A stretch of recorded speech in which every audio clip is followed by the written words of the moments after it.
जय श्री कृष्णा। मैं प्रियांशी। आज हम 84 वैष्णवों की 10वीं वार्ता का पहला प्रसंग डिस्कस करेंगे, जो कि रुक्मणी जी के बारे में है।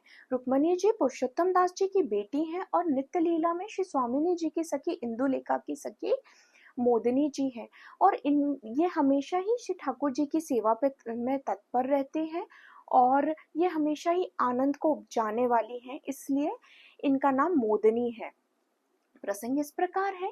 एक बार आप श्री महाप्रभु वल्लभाचार्य जी की शरण रुक्मणी जी आई। उन्होंने बड़ा ही निवेदन किया आप श्री से कि आप मुझे नाम दीजिए। तब आप श्री की कृपा पात्र बनी और आप श्री ने उन्हें नाम दिया। फिर कुछ समय बाद श्री गुसाई जी मणिकर्णिका घाट में सूर्य ग्रहण के समय पधारे। तब श्री ठाकुर जी की मदन मोहन ठाकुर जी की सेवा करके उन्हें नहलाकर रुक्मणी आप गंगा स्नान के लिए आई। और तब किसी वैष्णव ने गुसाई जी को बताया कि पुरुषोत्तम दास जी की बेटी रुक्मणी भी यहाँ पर आई है। तब गुसाई जी ने बोला रुक्मणी आ गया हो।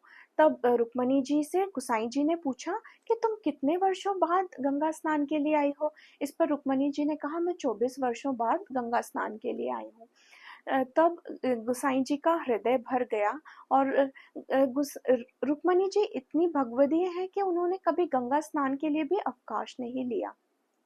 इसमें किसी को यह संशय आ सकता है कि रुक्मणी जी 24 साल बाद आई, तो पहले भी तो आई थी, और 24 साल बाद आई वह इसलिए आई क्योंकि गुसाई जी वहां पधारे थे और उससे पहले उन्होंने वह सेवक नहीं हुई थी, इसलिए वह आई थी। फिर गुसाई जी ने कहा कि रुक्मणी तुम्हारे ऋण से तो श्री ठाकुर जी कभी उबर ही नहीं सकते। इसके पीछे का भाव यह है कि जैसे कि रास पंचाध्याय में श्री ठाकुर जी ने बोला है कि ब्रज भक्तों की भक्ति ऐसी है, उनके भजन ऐसे है कि मैं उससे कभी उनके ऋण से कभी उबर ही नहीं सकता। उसी प्रकार रुक्मणी जी की सेवा ऐसी है कि उनकी ऋण से श्री ठाकुर जी कभी नहीं उबर सकते। इस पूरे छोटे से प्रसंग से हमें ये लर्निंग मिलती है कि अगर हमारी सेवा सच्ची है तो हमें किसी और कर्मकांड को करने की जरूरत नहीं है। जैसे कि रुक्मणी जी, उनकी सेवा बड़ी ही दृढ़ और सच्ची थी।